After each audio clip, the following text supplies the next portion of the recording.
Welcome to this Zentangle Quickie. My name is Heather Hartwick Gladden. I'm a certified Zentangle teacher. And today we're going to take a look at the tangle Amath, option B, from CZT Mar Patricio. All right.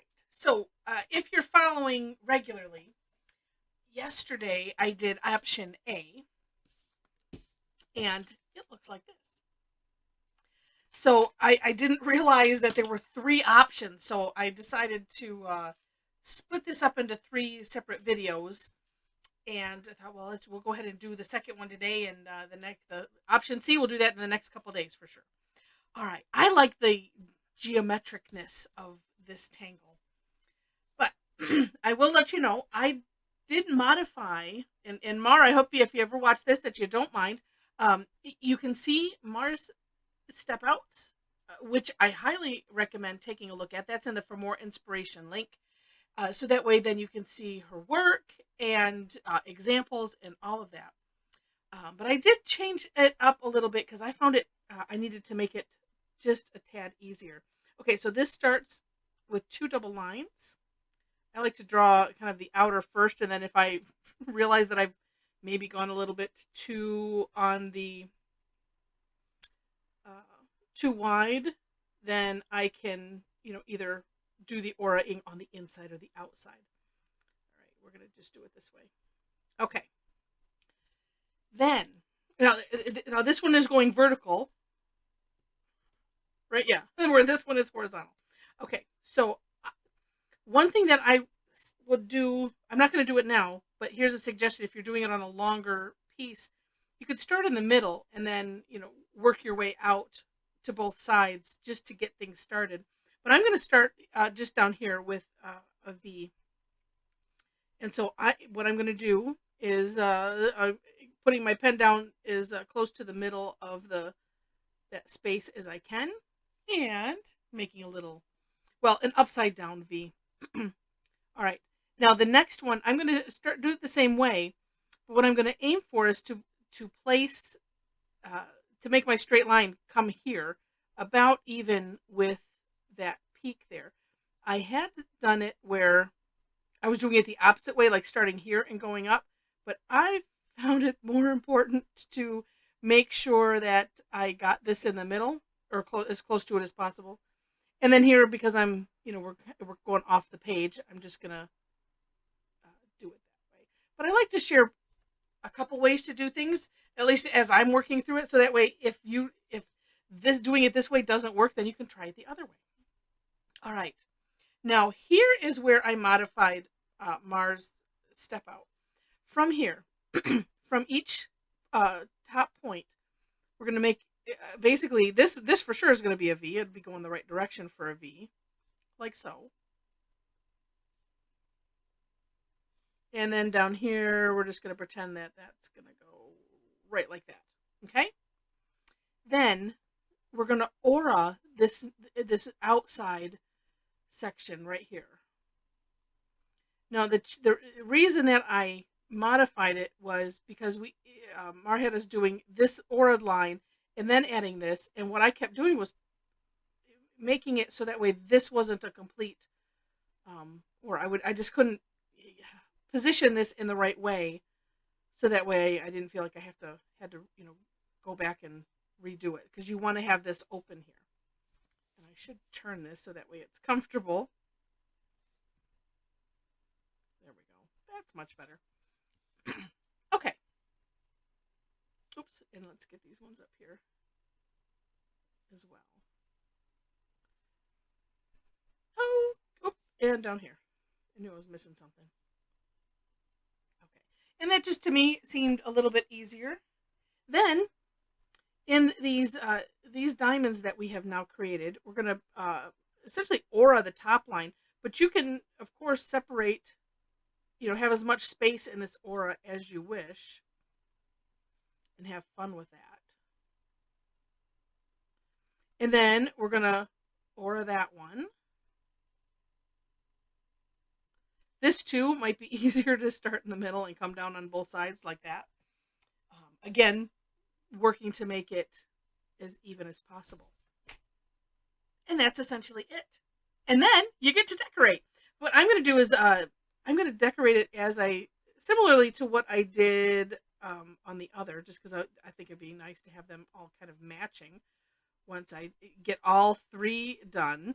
And then also, I mean, I did like it. And this is how one of the ways that Mar has it decorated on hers. And all I'm doing is auraing this side with a real light touch. So that way it doesn't have to be even. I'm trying to make them somewhat straight though. There we go. That's helping. But it's more like a texture. Oh, let me just do this little one up here. And you don't have to do it this way. If you've watched any of my videos, and if well, say if you're a new tangler, know that you can. This is the decorating phase. You can decorate these however you want. And straight lines is one way. Orbs is another way. Just filling in solid is another way. And something that I like to consider is if I've had something go awry in my tangle, then, for instance, if I didn't like if, let's say this is not even to here. It does kind of scoop down a little bit. I'm right now not really worried about it. It doesn't bother me so much. But if it was something that I did, I go, I could fill this part in solid if I wanted to, and then just do it on all of them, and no one will be the wiser. And so sometimes that's how, when I look at decorating, that's what I will pick first. A lot of times, if there's normal shading that you would do, sometimes I do that first, or I kind of at least assess, would that fix that, or or not, or at least hide it. And again, that's just how I make my decisions. Actually, for me it helps to get a starting point, just like in the Zentangle method, putting down, and I'm filling in this bottom one, the littlest diamond.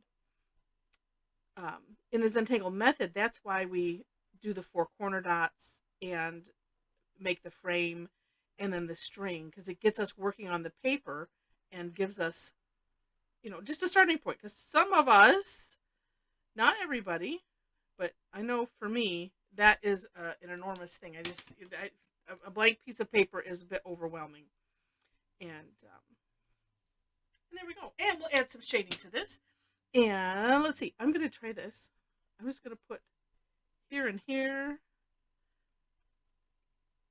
Let's see if okay, and then on this side, we'll do it the opposite way.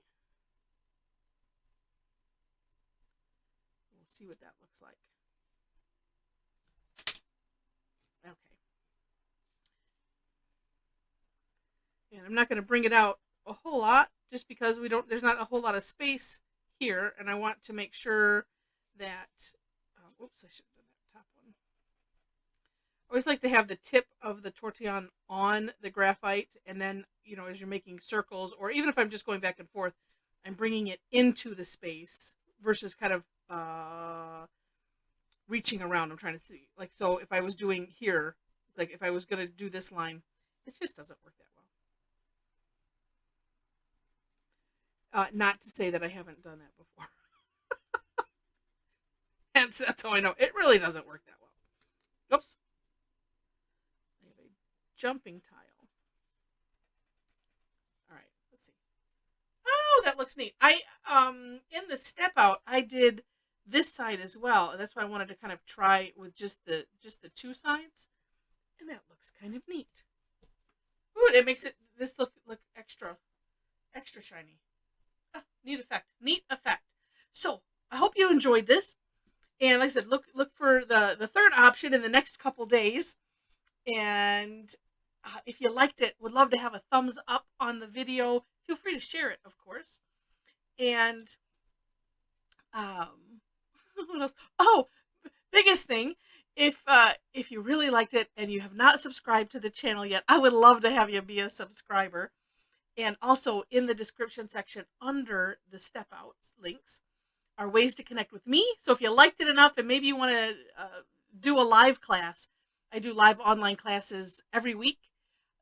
mostly free. I do have some that are paid because I got to keep myself in pens and things, and um, and that list, it's somewhat of a list. You'll see the classes link on my website. And again, we'd just love to have you join us. Join us for a free one, and then you can see if you like it enough to dig in deeper and all that. So thanks so much for watching. I really appreciate it. And again, I hope you enjoyed it. And I wish you happy tangling.